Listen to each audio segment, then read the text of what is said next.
ننګرهار والي حاجي ملا محمد نعیم اخوند سره د چاپیریال ساتنې ملي ادارې عمومي رئیس مولوي مطیع الحق خالص او د اطلاعات او کلتور وزارت مالی اداري او ګرځندوی معین مولوي قدرت الله جمال ولیدل. په دې لیدنو کې د پسرلی پر رسیدو سره د نیالګیو او بوټو کېنولو، چاپیریال ساتنې، سیاحت او فرهنګي چارو اړوند په یو شمېر موضوعاتو خبرې او لازمې پریکړې وشوې. د ننګرهار مرستیال والي د بټي کوټ ولسوالۍ د وروستۍ پیښې د ټپیانو د روغتیایي وضعیت پوښتنه وکړه. د ننګرهار مرستیال والي مولوي غلام رحمان حیدري د عامې روغتیا رئیس مولوي امین الله شریف په ملتیا په حوزوي روغتون کې د بټي کوټ د وروستۍ پیښې ټپیانو د روغتیایي وضعیت پوښتنه وکړه.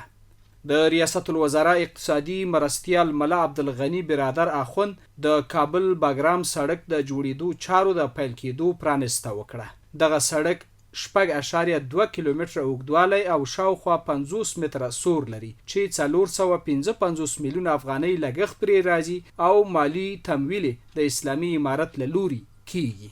او مومندرې ولسوالۍ کې 2500 زده کوونکو سره د البسي مرسته وشوه.